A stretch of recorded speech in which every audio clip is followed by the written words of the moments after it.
I am Joshua, 32 years old, and my family cut me off for 4 straight years, only to walk into my restaurant uninvited on a busy Tuesday night and demand 15% of my business.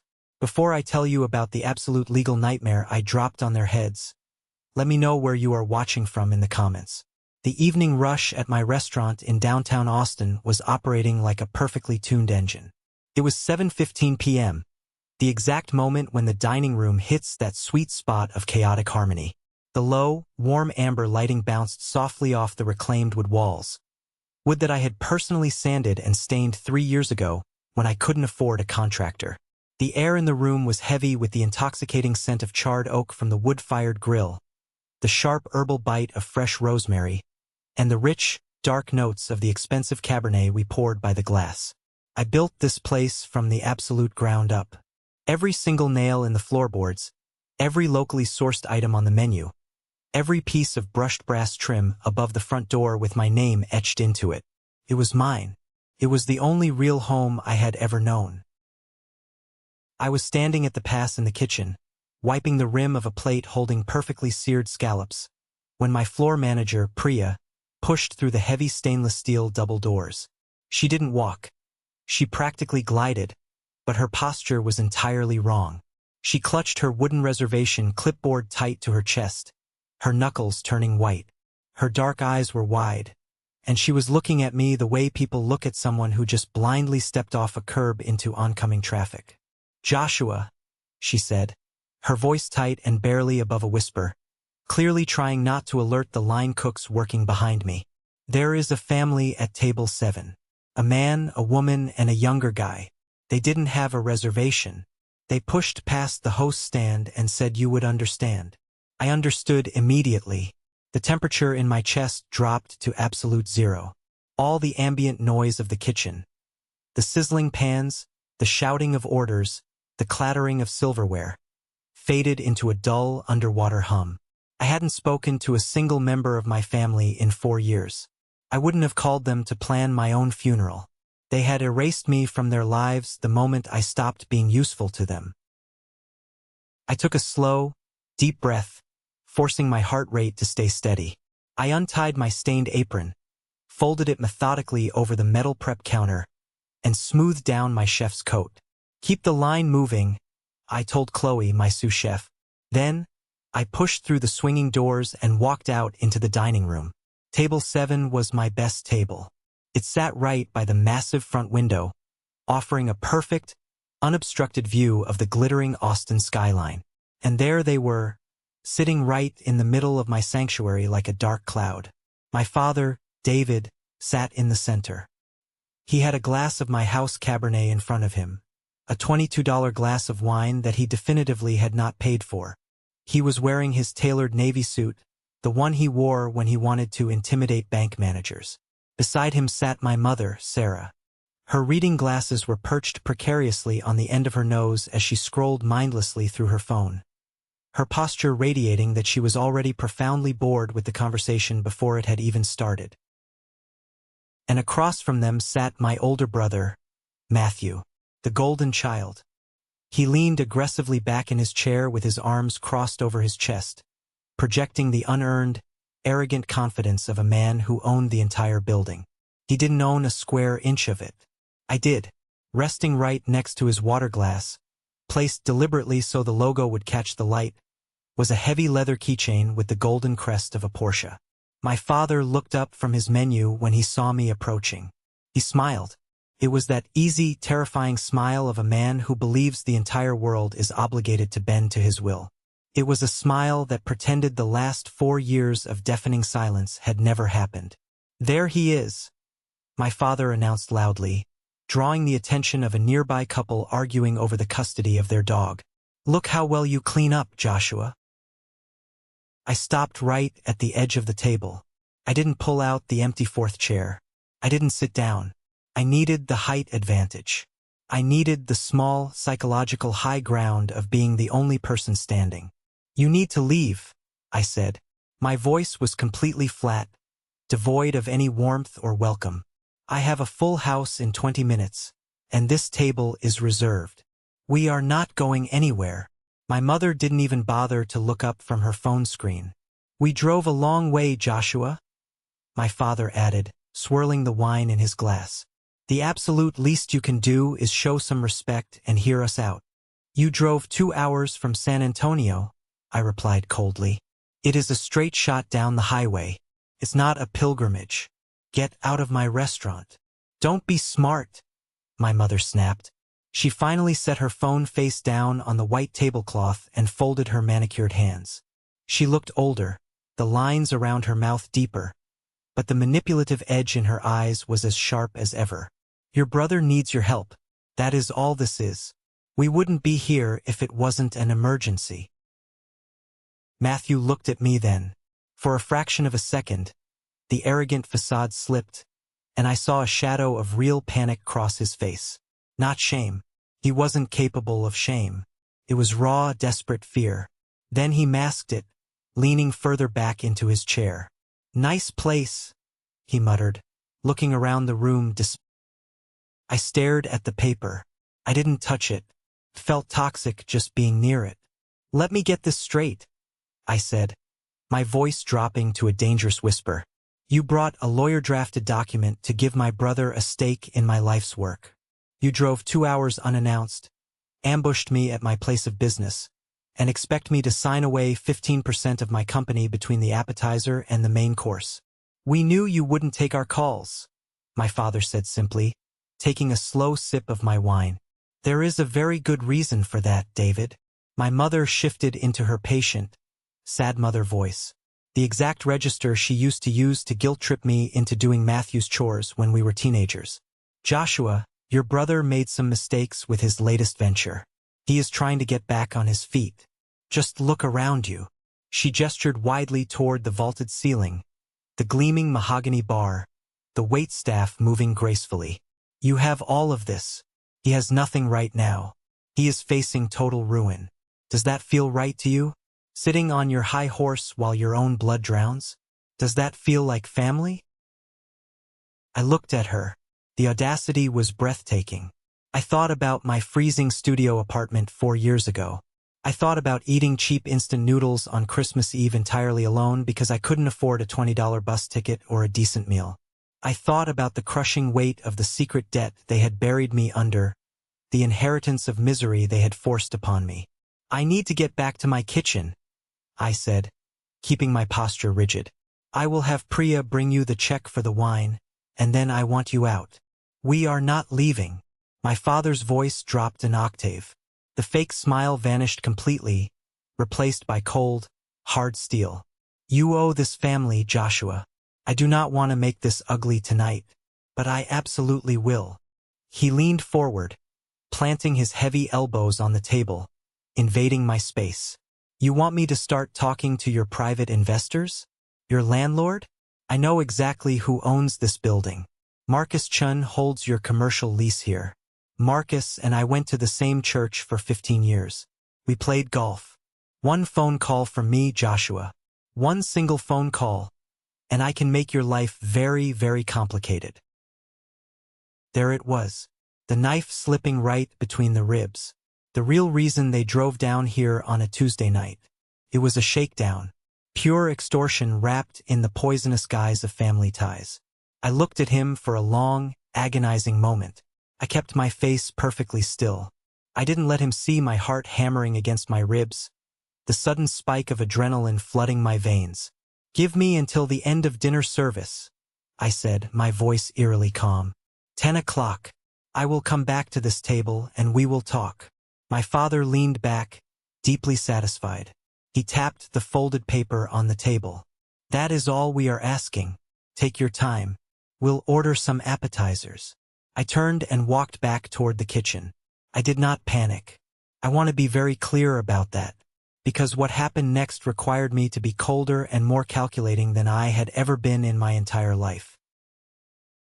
I walked past the bustling line cooks, ignoring the frantic shouting of ticket orders, and locked the heavy door to my small back office. The room was barely larger than a closet. It smelled intensely of roasted coffee beans, damp printer paper, and exhaustion. I slumped heavily into my cheap desk chair and stared blindly at the glowing screen of my laptop. But I wasn't seeing the weekly inventory spreadsheets or the payroll data.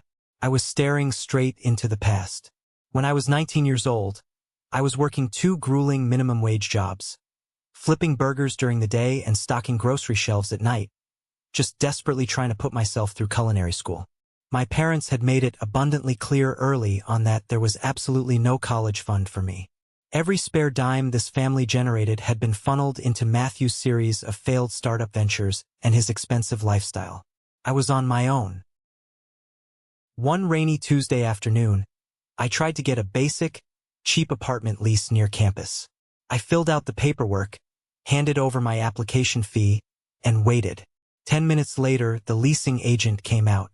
She looked at me with a mixture of profound pity and disgust, and handed me a printed copy of my credit report. There was a massive, bleeding red mark right in the center of my financial history. A $32,000 personal business loan. It was completely defaulted, buried in late fees, and had been sent to aggressive collections months ago. It had been taken out using my name, my birth date, and my social security number. I remember stumbling out of that office and sitting on the wet concrete curb outside. My hands were shaking so violently that I dropped my cheap cell phone twice before I finally managed to dial my father's number. When he answered, he didn't even sound surprised. He didn't sound guilty. He sounded annoyed that I was interrupting his day. He flat out admitted it. He told me that Matthew's logistics business had hit a rough patch, that they desperately needed the cash to keep him afloat, and since my credit was a blank slate, anyway, it was the logical choice to use my identity. We were going to pay it back. My father had said over the phone, his tone dripping with thick condescension. But things happen, Joshua. The market turned. You live under our roof, you eat our food, we paid for your braces. This is just what family does. You take the hit for your brother. You'll build your credit back up eventually. It took me 2 agonizing, soul-crushing years of manual labor to pay off a debt I never signed for. I worked back-to-back double shifts. I sold my only car and walked 3 miles to work in the freezing rain. I destroyed the best years of my 20s just to fix the fraudulent wreckage my father had created to save his golden boy. When the balance finally hit 0, I didn't celebrate. I changed my phone number, packed 2 suitcases, and moved to Austin in the dead of night. I never looked back. I accepted then and there that I had no inheritance, no safety net, and no family. My phone buzzed violently on the desk, snapping me violently back to the present reality. I picked it up. It was a text message from a number I hadn't yet blocked. It was my Uncle Carter. Hey Josh, just a heads up. Your dad knows about the restaurant. He found out how well you're doing and the kind of salary you're pulling now. They're heading your way tonight. Please just be generous. Remember, blood is thicker than water. Don't make a scene. I gripped the phone so tightly the glass screen protector creaked. How the hell did my father find out? I kept my personal life completely off social media. I specifically used a blind LLC to shield my ownership of the restaurant from public records. Someone had to have told them. Someone who knew my exact income, my success, and my physical location. I scrolled furiously through my contacts and hit call on Wyatt's name. Wyatt was an old buddy from my culinary school days. 2 months ago, he came rolling through Austin, down on his luck, going through a brutal, messy divorce. I felt bad for him. I gave him free meals for a week, let him crash on my apartment couch, and even showed him my private financial projections to encourage him to start his own place. Wyatt answered on the second ring, music blaring in the background. Hey man, busy night at the Golden Goose? Wyatt? I said, my voice dangerously low, stripped of any friendly warmth. Did you talk to my father? The music in the background suddenly muted. Heavy, guilty silence filled the line. Josh, man, listen. Wyatt stammered, his voice jumping an octave. He called me. He sounded really worried about you, man. And I mentioned how great the restaurant was doing, how your salary is through the roof now. I didn't think it was a big deal. He's your dad. You sold me out? I whispered, the betrayal burning like battery acid in my throat. You knew exactly what they did to me. I told you about the $32,000. And you gave them my exact address and financials. Come on, they're your parents. He said Matthew was in deep trouble. I thought you'd want to step up and help. Don't be so greedy, Josh. I hung up the phone. A familiar, dark sickness twisted in my gut. It was pure jealousy. Wyatt saw what I had built from nothing, and some dark, petty part of him wanted to see it tested. He wanted to see me dragged back down to his level. That was the world I lived in. If I showed even an ounce of weakness tonight, my family would bleed me dry until I was right back on that wet curb with nothing. I opened a new text message. I typed 3 words to the only person in the city I truly trusted with my life. They are here. Table 7. Need you. 3 dots appeared almost instantly. Then her reply, on my way. Do not sign a single piece of paper. 25 minutes later, there was a sharp, authoritative knock on the heavy steel door at the back of the kitchen alleyway.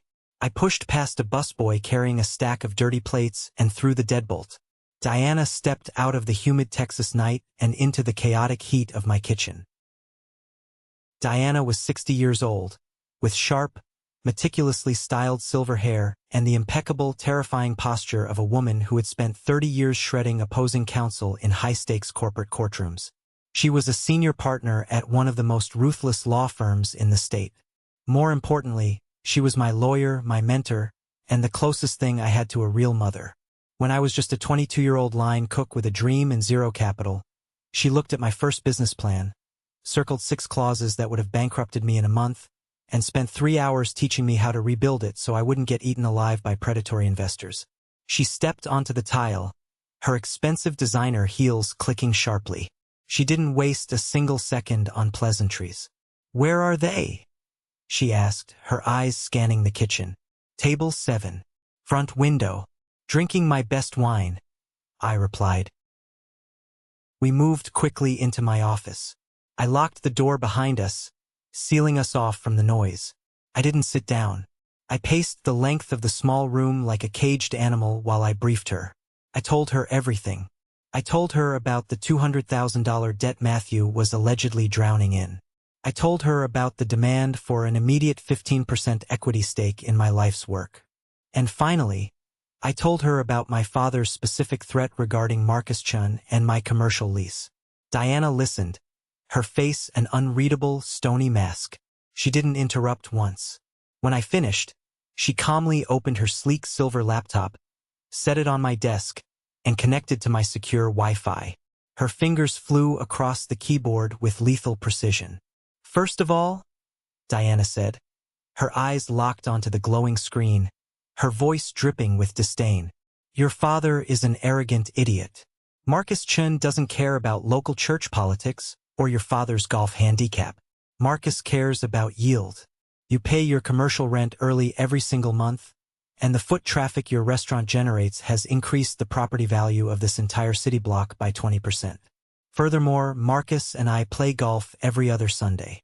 I will handle him personally. That threat is completely empty. It's a bluff to scare a child.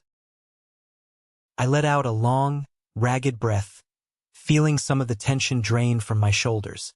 Okay, good. But what about Matthew? My father brought a drafted contract. They want equity tonight, Diana. They aren't leaving without blood. Let's see exactly why your brother is suddenly so incredibly desperate, she murmured. She logged into a series of proprietary public records databases and deep background asset search tools that only high-end attorneys and private investigators paid for. I stood right behind her chair, watching the data cascade across the screen. He drove here in a Porsche, I noted bitterly. He has the keys sitting right on the table next to his water glass. He loves showing off his wealth. Diana let out a sharp, entirely humorless laugh. A Porsche? Joshua, look at this screen. She pointed a manicured finger at a line of highlighted text. Matthew doesn't own a Porsche.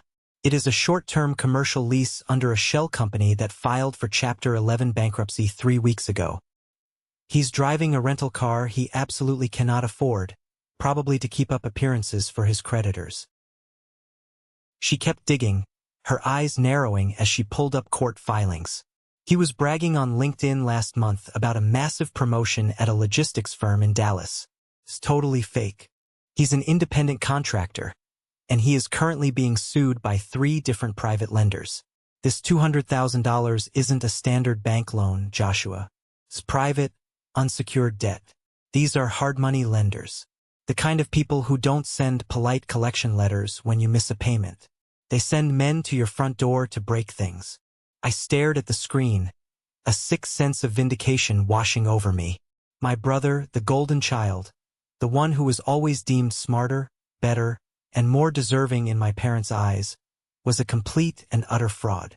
He was sitting out there in my beautiful dining room, pretending to be a hotshot investor gracing me with his presence, while his entire life was a house of cards actively catching fire. He needs the 15% stake in your restaurant to show those violent lenders he has tangible collateral, Diana explained, closing the browser tabs one by one. It proves he has assets. It buys him time. He wants to use your life's work as a human shield to save his own skin. If I call the cops right now and have them formally trespassed from the property, what happens? I asked, looking at the door. They leave, Diana said simply, turning to face me. They drive back to San Antonio. Matthew defaults on his loans, and the lenders tear him apart. But your father will spend the next 5 years trashing your name to everyone you've ever known. He will try to poison your vendors and your reputation. And worst of all, they get away with what they did to you when you were 19. The $32,000 fraud. It just disappears into the past without consequence. I pressed my palms flat against the wooden desk. The anger that had been simmering in my blood for 4 lonely years suddenly crystallized into something entirely cold, sharp, and brutally focused. I don't want them to just leave, I said, looking Diana directly in the eye. I want to end this, permanently. I want to build a legal wall so high they can never, ever climb over it again. Diana studied my face for a long moment. A slow, predatory smile touched the corners of her mouth. Good, because I have a very specific idea. Does Matthew own any real property? Anything actually titled in his name? A house, I said quickly. In Pflugerville. My parents gave him the $80,000 down payment for it 5 years ago. As far as I know, it's the only real, tangible asset he possesses. Diana opened a new legal drafting program. Give me 20 minutes. You need to go back out there into that dining room and put on the performance of a lifetime. You need to look broken, Joshua. You need to look exactly like the weak, submissive, obedient little boy they expect you to be. Diana's fingers attacked the laptop keyboard with terrifying, rhythmic speed. I am drafting a completely new document, she explained without looking up from the glowing screen. It is going to be exactly 11 pages long. It will look dense, boring, and standard. The cover page will look remarkably similar to the equity transfer your father brought. But the internal structure is completely different. I leaned in, watching the dense blocks of legal text populate the screen. What does it actually do? It is a secured commercial loan agreement, she said, her voice dripping with absolute legal precision. You are not giving him a single drop of equity in this restaurant. You are offering Matthew a $200,000 business loan from your LLC to his personal entity, explicitly stated for the purpose of satisfying his aggressive creditors. But here is the catch. The loan is personally guaranteed by Matthew and backed by a primary, enforceable lien on his house in Pflugerville. He will never sign that, I argued, shaking my head. My father reads contracts. He's arrogant, but he's not blind. He'll see the lien clause. He won't read this one, Diana countered smoothly, highlighting a paragraph and changing the font size. Not if you sell the narrative. People see what they desperately want to see. Your father wants to see a terrified, beaten-down son giving up. He wants the ultimate victory. If you hand him a thick stack of legalese and tell him it's just investor compliance paperwork to protect yourself from the IRS, his massive ego will do the rest. He will rush the signing to lock you in. She hit the print command. The heavy laser printer in the corner of my office hummed to life, spitting out crisp, warm pages of absolute financial destruction. "There is one more thing," Diana said, pulling the pages from the tray and tapping them into a neat stack. She handed the heavy folder to me. "This contract gives you immense leverage over his house. But I want leverage over your father. I want the original $32,000 fraud explicitly on the record. Texas is a one-party consent state for recording conversations. I need you to get him to admit what he did to you 9 years ago. Out loud. Clearly." I took the folder. Felt incredibly heavy in my hands. Like a loaded weapon. If he figures out I'm recording him, he'll walk out immediately. "Then do not let him figure it out," Diana said, standing up and crossing her arms. "Use his arrogance against him. Make him think admitting it is his idea. Make him think it helps him." I nodded slowly. I stepped out of the office and walked over to the small mirror hanging by the staff lockers. I stared at my reflection. I unbuttoned the top button of my crisp chef's coat. I let my shoulders slump forward, erasing my confident posture. I practiced the look I needed. Defeated, exhausted. A man who had fought a long, brutal battle and finally realized he couldn't win against the crushing weight of his own blood. I walked out onto the kitchen floor. The dinner rush was in full, glorious swing. Pans sizzled violently, plates clattered against the pass, and the ticket machine chirped relentlessly. "Chloe," I called out to my sous chef. She looked up immediately from a pan of wild mushroom risotto. "I need you to take the line for the next 30 minutes. I am handling a critical situation in the dining room." "Got it, chef. I've got the wheel," she said instantly, stepping right into my station without a single moment of hesitation. That was my real family.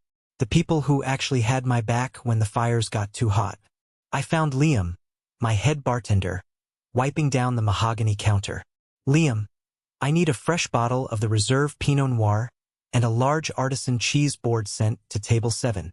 Immediately. On the house. Treat them like absolute VIPs. Liam raised a heavily tattooed eyebrow but nodded sharply.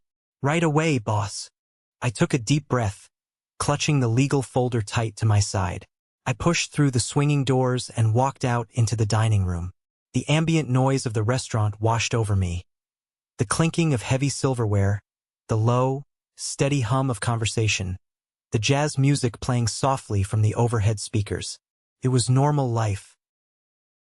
As I approached table 7, I saw my father aggressively check his heavy gold watch.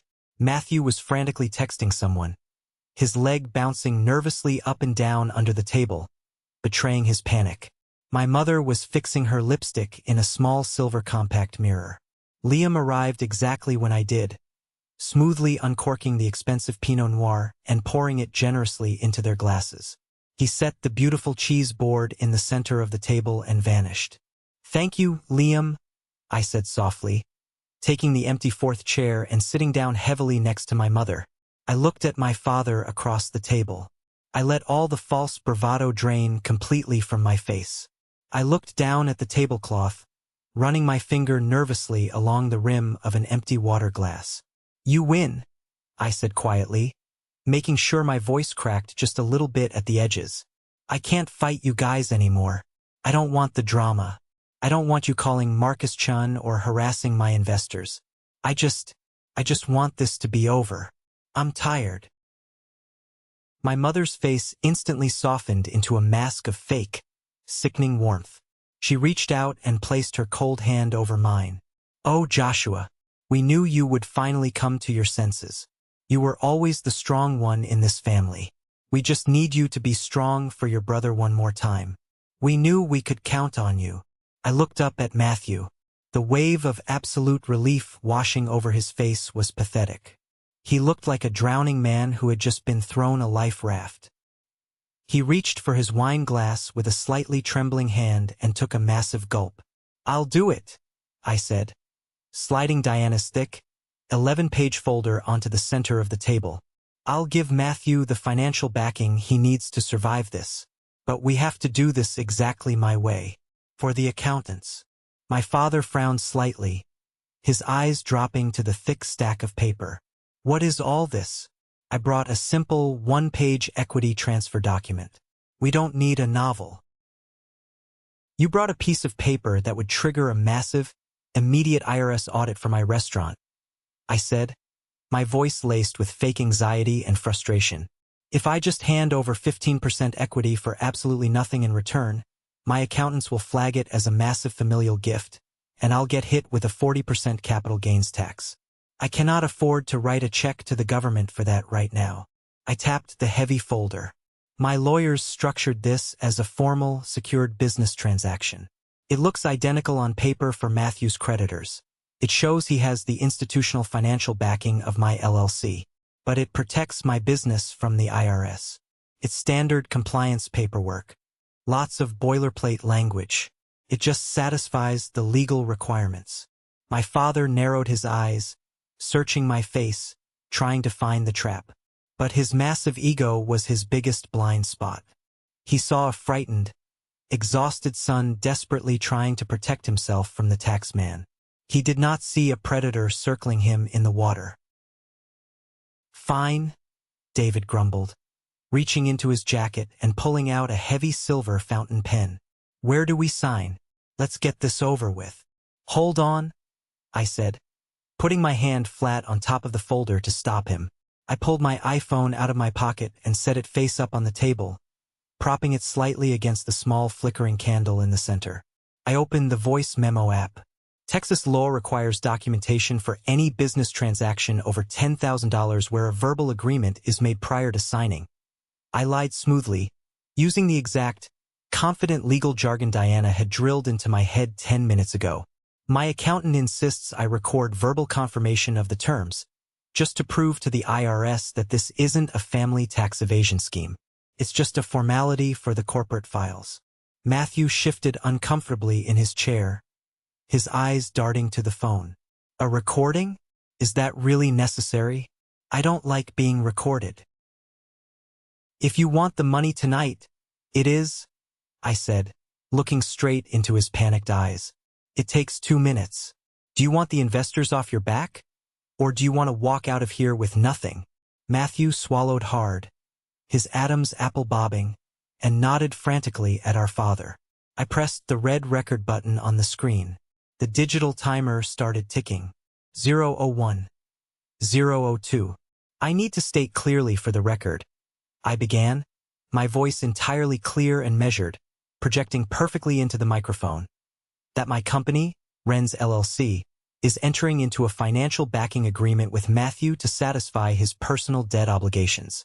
Matthew, you confirm you have no liquid assets to cover this obligation yourself. I confirm, Matthew muttered softly, staring at the tablecloth. Great. I turned my gaze directly to my father. My heart was pounding like a jackhammer against my ribs, but my hands, resting on the table, were completely steady. Now, for my accountant to clear this without flagging it as a pattern of undocumented family gifts, we need to address the prior financial history.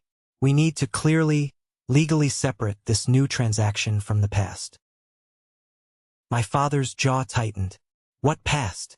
What are you talking about? The $32,000, I said gently, offering him a look of pure, manufactured sympathy. The personal loan taken out in my name 9 years ago. My accountant found it on my old credit history when we applied for the commercial lease. She needs you to state on the audio record that it was an informal family matter handled in the past, so she can legally separate it from today's corporate transaction. It actually protects you, Dad. It officially closes the book on it, so the IRS can't look backward. I held my breath. The entire restaurant seemed to fade away into white noise. It was just the 4 of us, the ticking red timer on my phone screen, and 9 years of buried, agonizing trauma waiting to be unearthed. My father looked at the phone. He looked at the thick contract that promised immediate salvation for his favorite son. I could practically see the gears grinding in his head. He was doing the math, admitting to an old, buried mistake to secure a massive financial victory tonight. He leaned slightly toward the phone, adopting his most authoritative, reasonable patriarch voice. For the record, David stated, clearly articulating every single syllable, There was a loan taken out in Joshua's name approximately 9 years ago for the amount of $32,000. It was used for family purposes to assist Matthew. I initiated that transaction informally at the time. It was a mistake, but it is entirely separate from today's business. That matter is closed. Got you. A freezing cold thrill of pure, unadulterated victory shot straight down my spine.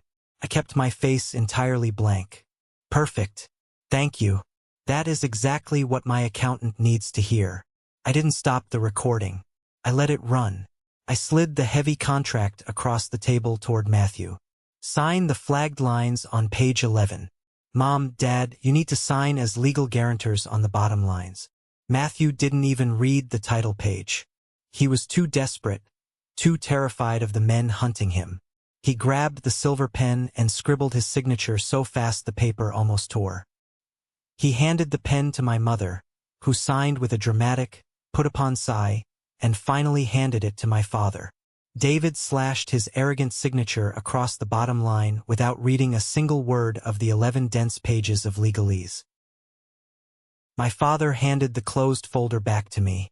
There, my father said, leaning back heavily in his chair and taking a triumphant, greedy sip of his wine.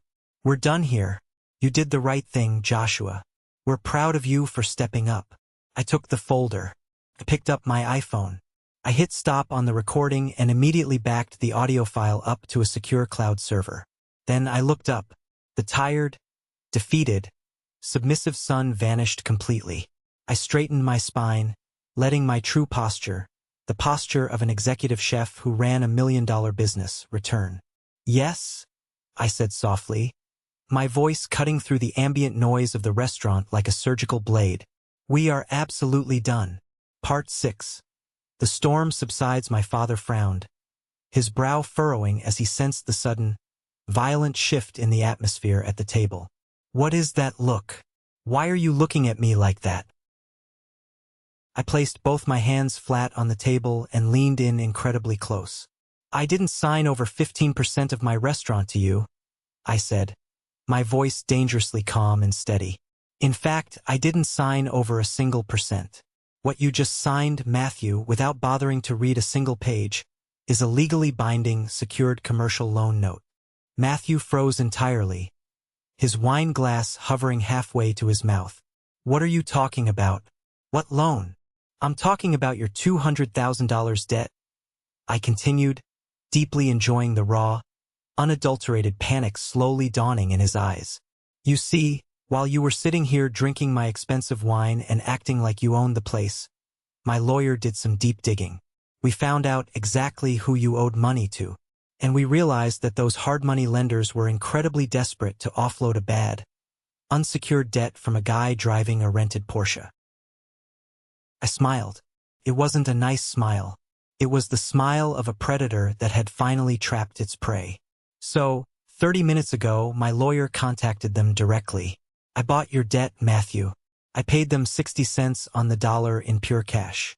They emailed over the transfer documents while you were eating the complimentary cheese board. My mother gasped loudly, dropping her linen napkin onto the floor. Joshua, what does that mean? It means, I said, locking eyes directly with my brother, that those dangerous men don't own your debt anymore. I do. I am your sole creditor. You owe me $200,000. And that document you just happily signed? That was a primary asset guarantee. It secures the debt legally against the only thing you actually own in this world, your house in Pflugerville. The color completely drained from Matthew's face, leaving him looking like a corpse. He looked like he was going to vomit right onto the table. You put a lien on my house? A primary, fully enforceable lien, I confirmed, tapping the folder. If you miss a single monthly payment, my LLC will aggressively foreclose on your home, evict you, sell the property, and keep the equity. And there is absolutely nothing you or your lawyer can do about it. You little son of a bitch, my father roared, slamming his heavy fist down on the table, rattling the silverware. A few guests nearby turned their heads, alarmed. This is extortion. This is illegal. I'll call Marcus Chun right now. I'll ruin you and this pathetic restaurant. Go ahead, I challenged, my voice turning to absolute ice. Call Marcus. You should know Marcus eats lunch in this exact booth every third Thursday of the month. He loves my food. We play golf with my lawyer. He thinks you are a joke. Call him. Let me know exactly how it goes. David's hand hovered over his suit pocket, hesitating. The crushing realization that he had absolutely no power here, no leverage left, was finally breaking through his thick, arrogant skull. And as for ruining me, I added, tapping the glass screen of my iPhone, you just confessed, on a crystal-clear audio recording, to committing identity theft and wire fraud against a minor 9 years ago. In the state of Texas, the statute of limitations for that specific financial fraud is 10 years. We have 1 year left before it expires. My father stopped breathing. The blood rushed out of his face, leaving him looking old, hollow, and utterly defeated. If you ever threaten me again, I whispered, leaning over the table so close he could smell the mint on my breath. If you ever show up at my business again, if you ever text me, if you ever even look in my general direction, I will take this audio recording directly to the district attorney, and I will sit in the front row and watch them put you in a federal prison. Do you understand me? Silence. Absolute, crushing silence enveloped table 7. My mother started to cry, real, ugly tears this time, her makeup running. Joshua, please, don't do this. We are your family. No, Sarah, I said, standing up to my full height and looking down at her. I didn't even call her mom. You are just the people who gave me the DNA I had to spend years overcoming. My real family is in that kitchen. Now, get the hell out of my restaurant. I reached under the edge of the heavy wooden table and pressed the small, silent security button I had installed a year ago. I just pressed the panic button, I stated flatly, looking at my watch. The Austin Police Department will be walking through those front doors in exactly 4 minutes. If you are still sitting in these chairs when they arrive, I will have you formally trespassed, and I will hand the officers the audio file right now. Matthew didn't wait. He practically scrambled out of the booth, knocking over his water glass in his haste. He grabbed his fake Porsche keys and bolted for the front door without looking back once. My father stood up slowly, his hands shaking violently, his massive ego shattered into a million irreparable pieces on the floor. He looked at me with pure, unadulterated hatred, but he didn't say a single word. He grabbed my mother tightly by the arm and dragged her out.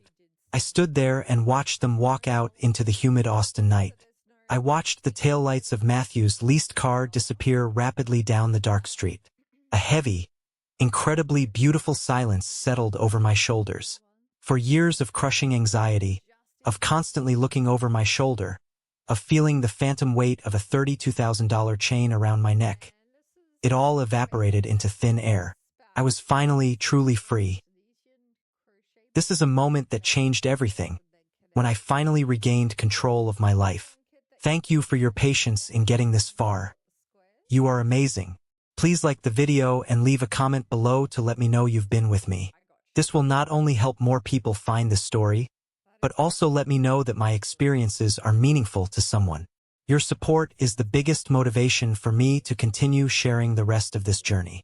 I stood completely still by the front window, watching the red taillights of Matthew's leased car disappear down the dark Austin street. The heavy Texas humidity seemed to swallow the vehicle whole, erasing it from my world just as easily as they had tried to erase me 4 years ago. The flashing blue and red lights of an Austin Police Department cruiser reflected against the glass a moment later. 2 officers walked through the front doors, their hands resting cautiously on their duty belts. Priya intercepted them immediately, her voice calm and professional. I walked over, my heart rate finally beginning to slow down to a normal rhythm. I shook the lead officer's hand and explained that the disruptive individuals had just vacated the premises and no further action was required tonight. They took my statement, did a quick sweep of the dining room, and left within 10 minutes. The moment the heavy glass door clicked shut behind the officers, the entire atmosphere of the restaurant shifted. The suffocating tension that had gripped my dining room evaporated, replaced by a profound, echoing relief. I turned around to face my floor manager. Priya was standing by the host's stand, her arms crossed, a fiercely protective look in her dark eyes. "Are you okay, Joshua?" she asked quietly. "I am," I said, and for the first time in my entire adult life, the words were completely true. "I really am." I walked back toward the kitchen. The noise of the dinner rush hit me like a warm wave. Sizzling pans, the sharp chopping of knives against heavy wooden boards, the smell of garlic and white wine reducing in a hot skillet. Chloe, my sous chef, looked up from the pass. She didn't ask questions. She just handed me a clean apron and bumped her shoulder against mine. That was all the communication we needed. We finished the dinner service together, pushing out flawless plates until the final ticket was cleared. When the last guest left and the staff began the closing teardown, I walked back into my small office. Diana was still sitting at my desk. The glowing screen of her laptop illuminated the sharp, calculating lines of her face. She had the signed, 11-page commercial loan agreement resting neatly on top of her leather briefcase. "It is done," I told her, leaning against the doorframe. I felt physically exhausted, as if I had just sprinted 10 miles, but my mind was remarkably clear. Diana looked up, her expression evaluating me with the keen eye of a veteran trial lawyer. "How do you feel?" she asked. I thought about the question. I thought about the crushing weight of the $32,000 fraud that had stolen my youth.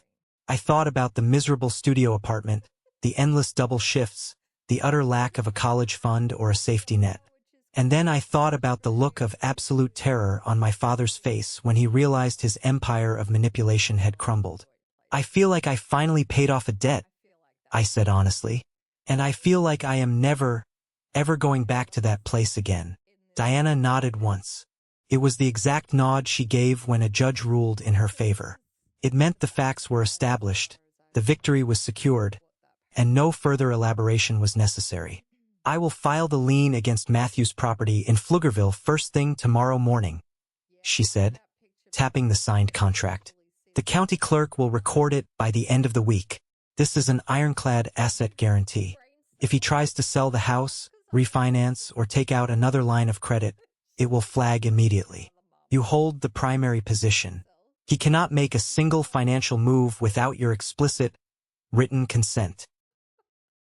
The next 6 weeks were a masterclass in watching a toxic system completely dismantle itself from the inside out. Diana filed the paperwork flawlessly. The court processed the commercial lien without a single incident. According to the deep background check she ran a week later, Matthew's financial world imploded exactly as we predicted. Without the 15% equity stake in my restaurant to act as a shield, his creditors descended on him. He lost the leased Porsche. He lost his fake corporate title.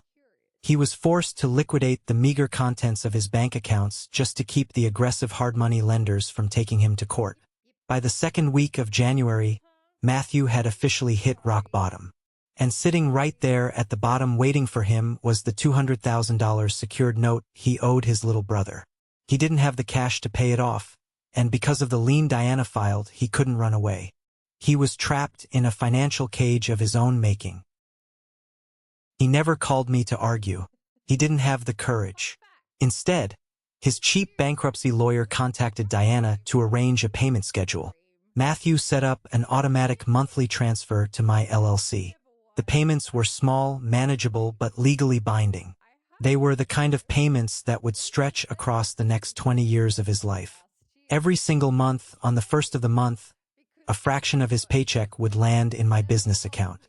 It was a constant, unavoidable reminder that he was finally taking responsibility for his own failures.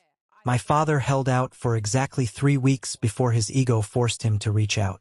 I was in the kitchen prepping for the Friday dinner rush when my cell phone buzzed. It was a number I didn't recognize, likely a burner phone or a borrowed office line. I let it go straight to voicemail. 10 minutes later, I stepped into the walk-in cooler, surrounded by crates of fresh produce, and played the message. It was David. He talked for 4 uninterrupted minutes. He didn't apologize for the extortion attempt. He didn't apologize for stealing my identity when I was 19. Instead, he spun a wildly delusional narrative about fairness, family loyalty, and the legacy he was trying to protect. He talked about how I was tearing the family apart, how I was being vindictive and cruel to the people who raised me. He used every manipulative buzzword in his arsenal, trying to make me feel guilty for simply enforcing the legal contract he had willingly signed. I listened to the entire voicemail twice. I analyzed his tone, noting the desperate, ragged edge beneath his arrogant delivery. He wasn't speaking from a position of power anymore. He was a cornered man shouting into the void. I didn't call him back. I deleted the voicemail, blocked the new number, and walked back out into my kitchen. The restaurant, shielded from my family's chaos, continued to thrive. We had our most profitable quarter on record that March. The local food critics praised our innovative spring menu, and we had a waiting list for weekend reservations that stretched 3 weeks out. I hired 2 additional line cooks, gave Chloe a substantial raise and the official title of executive chef, and extended our operating hours. The reclaimed wood on the dining room walls had aged to the exact warm, amber shade I had imagined years ago when I first sketched the layout of this place on a stained cocktail napkin. Back then, I was a 23-year-old kid working a brutal double shift at a diner, certain of absolutely nothing except the vague shape of the future I was desperately trying to build. Now, that future was standing right in front of me, solid and undeniable. Late one Thursday afternoon, Marcus Chun walked into the restaurant for his regular lunch. Marcus was a quiet, observant man in his late 60s who owned half the commercial real estate on this block. He always ordered the seared salmon and a glass of iced tea. I walked out to his booth and sat down across from him. We talked about the local real estate market, the rising cost of ingredients, and the minor plumbing issue we fixed last month. As he was finishing his tea, Marcus looked at me directly. I received a very strange phone call a few weeks ago, Joshua, from a man named David Calloway. He claimed to be your father. He told me a very elaborate story about how you were engaged in fraudulent business practices and suggested I terminate your commercial lease immediately to protect my property. My stomach tightened briefly, but I held his gaze. And what did you tell him, Marcus? Marcus smiled, a genuine, warm expression. I told him that you are the most reliable, hardworking tenant I have had in 30 years of commercial real estate. I told him that your rent is always early, your restaurant is spotless, and that if he ever called my private number to slander you again, my attorneys would file a harassment suit against him before he could hang up the phone. I let out a breath, a profound sense of gratitude washing over me. Thank you, Marcus. I appreciate that more than you know. You don't owe that man anything, Joshua, Marcus said softly, sliding out of the booth. You built this. Protect it. The final piece of the fallout came a few days later. My mother texted me from a new number. It wasn't a long paragraph of manipulation. It was just 4 simple words. I hope you're happy. It was a loaded statement, designed to inject a final drop of venom, a final seed of doubt into my mind. It was meant to imply that my success was built on their suffering, that my boundaries were actually acts of cruelty. I looked at the text message for a long time. I thought about the young boy who desperately just wanted his mother to defend him, to protect him from his father's schemes and his brother's failures. That boy was gone. He had grown up on the wet concrete curb outside a leasing office. I typed back 2 words. I meant both of them with every fiber of my being. I am. Then I blocked the number permanently, dropped the phone into my pocket, and went back to work. It is 2 in the morning on a Sunday. The restaurant is completely empty. The waitstaff went home hours ago. The kitchen is scrubbed spotlessly clean, and the heavy front doors are deadbolt. I am sitting alone at table 7, the exact table where my family tried to execute their final, desperate shakedown. The streetlights outside cast long, quiet shadows across the dining room floor. I have a glass of the Reserve Pinot Noir in my hand. The same wine Liam poured for my father right before he signed his own financial death warrant. I take a slow sip, letting the rich, dark flavor settle on my tongue. The silence in the room isn't lonely. It is the most beautiful, hard-earned silence I have ever experienced. I look around at the gleaming mahogany bar, the brass fixtures, the meticulously set tables waiting for tomorrow's service. I think about the concept of legacy. My father was obsessed with legacy.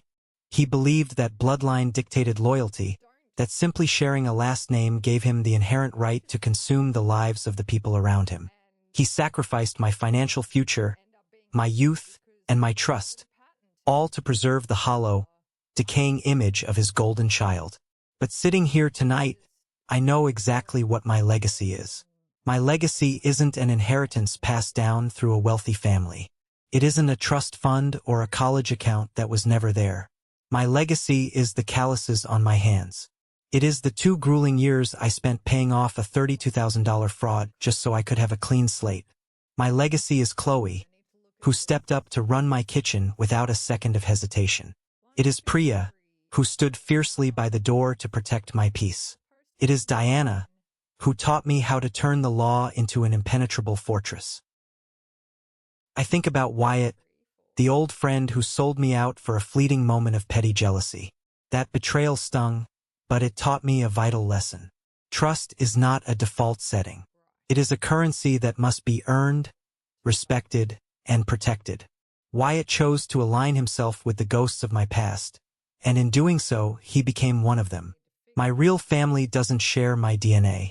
My real family is the network of incredibly strong, loyal, and capable people I have intentionally chosen to surround myself with. We built this sanctuary together, and no one, absolutely no one, gets to walk in uninvited and demand a piece of it. I survived the ambush. I didn't just survive it. I dismantled their entire toxic power structure.